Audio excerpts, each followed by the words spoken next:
ጤና ይስጥልን እንዴት ናችሁ? እንደምን ከረማችሁ? ሼፍ ዮናስ ነኝ ከኢትዮ ሼፍ። ዛሬም በተለመደው የምግብ እየሰራን እየተመካከርን ቆይታ እናደርጋለን። እንግዲህ በዌብሳይታችን ላይ ብዙ ሰዎች የተቀላቀላችሁ ነው። የ737753 ላይም ኦኬ የላካችሁ ሳይቱ ላይ የገባችሁ ነው። በጣም ደስ ይላል። ብዙ ሰዎች የኛ በቤተሰብ ሆነዋል። በዚህ በጣም ደስተኞች ነን። ብዙ ሙያ እየተማራችሁ እንደሆነ እየነገራችሁ ነው። እንዲሁ ደግሞ የኢትዮ ሼፍ የዩቲዩብ ቻናላችን ላይ ብዙ ቤተሰቦች የተቀላቀላችሁ ነው። በዚህም በጣም ደስተኞች እናመሰግናችኋለን። ሌላ አማራጭ ደግሞ አፕሊኬሽኑን በማውረድ እንደዚሁ የተለያዩ ምግቦችን መጠቀም መስራት ባለሙያ መሆን ትችላላችሁ። የዛሬ ምግባችን እንግዲህ ከሽንኩርትና ከሩዝ ጋር ከእንቁላል የጠበሰ ሩዝ ነው የምናዘጋጅላችሁ።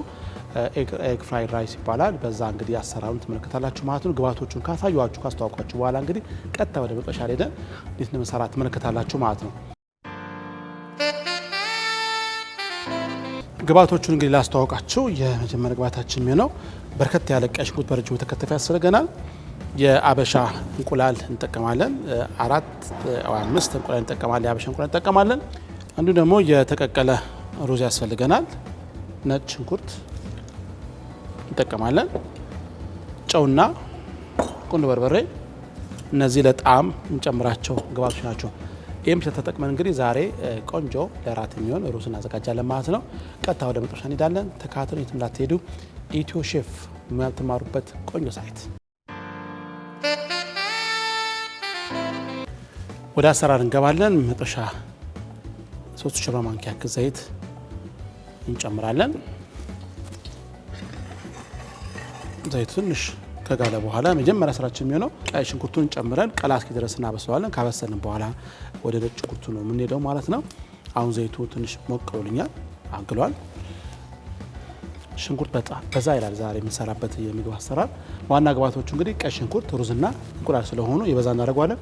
ብዙዎች ሽንኩርት አትወዱም እና እባካችሁ በተለይ ልጆች ሽንኩርት ቢበሉ በጣም ተመራጭ ነው የሚሆነው። የዚህ የጉሮሮ ወይም ትንሽ አካባቢ ያለውን አንዳንድ ችግሮች የሚቀርፍ ስለሆነ ሽንኩርት በጣም ተመገቡ።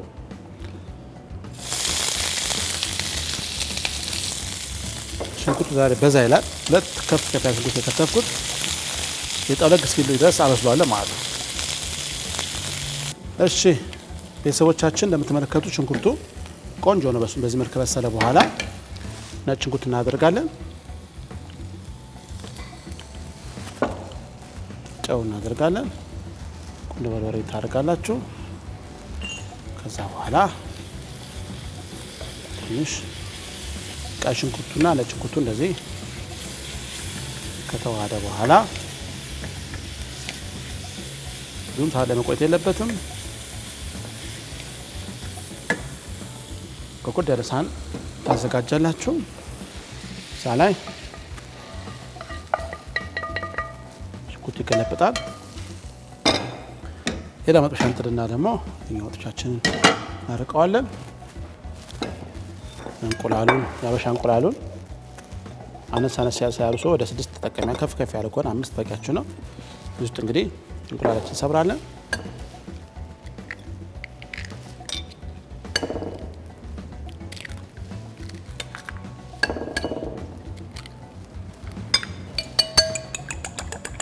በደንብ እንመተዋለን። እሱን የመታ መጥበሻችን ላይ ዘይት እናደርጋለን። ካደረግን በኋላ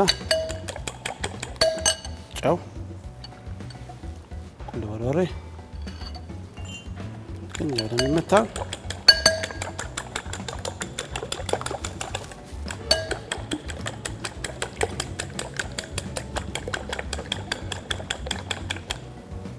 ካረግን በኋላ መጥበሻችን ላይ ገለብጠዋለን። በደንብ ባገን አፈርፍረን እናወጣለን ማለት ነው።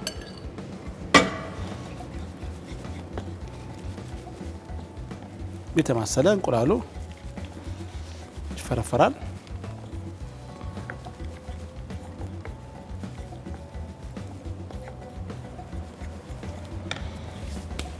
እንቁላሉ እየበሰለ እንግዲህ ሽንኩርቱ ላይ ሩዝ እናደርጋለን። የተቀቀለ ሩዝ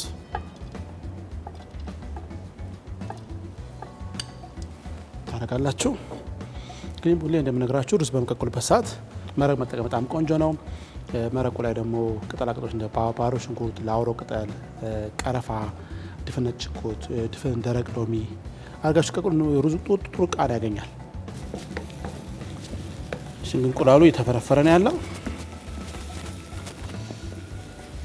እዚህ ጋር ሻንቁላ የተጠቀምኩት ከለሩ በጣም ቆንጆ ስለሚሆንና ለዚህ ምግብ አሰራር ስለሚመቸኝ ነው። በፈረንጅ እንቁላል መጠቀም ትችላላችሁ። ቶሎ ያማሰላችሁ እንቁላል መፈርፈር አለበት። ቀላል የምግብ አሰራር ነው። ማታ አምሽታችሁ ከገባችሁ ራት መስራት ከመጨናነቅ በዚህ መልክ ቀላል ያለ ራት ሰርታችሁ አንድ ጊዜ ሩዝ ተቀቅሎ ፍሪጅ ይቀመጥ ይችላል። ሩዝ እንቁላል ቤት ካለ ሽንኩርት ከተፈራጋችሁ በዚህ መልክ አሁን እንቁላል ደርሶልኛል። ወስድና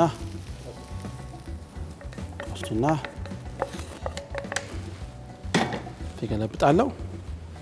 እንደምትመለከቱት እንቁላሉ ከሽንኩርትና ከእንቁላሉ ጋር ከሩዙ ጋር እየተዋሃደ ነው ያለው።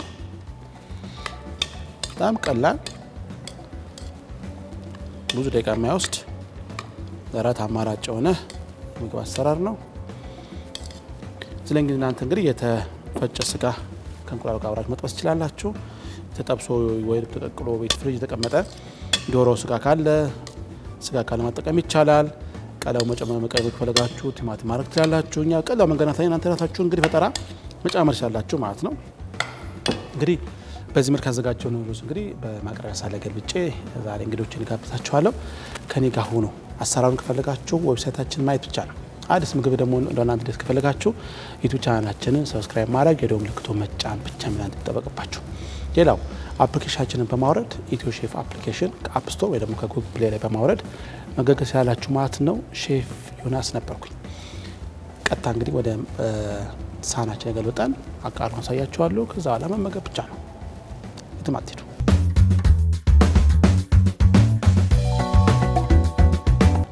እሺ ያዘጋጀነውን ሩዝ በዚህ መልክ ማቅረቢያ ሳህናችን ላይ እንደዚህ እናወጣዋለን። የሶስት ሰዎችን ከዳቦ ጋር ሊመግብ የሚችል መጠን ያለው ምግብ ነው። በዚህ መልክ ሽንኩርቱ በደንብ ይታያል።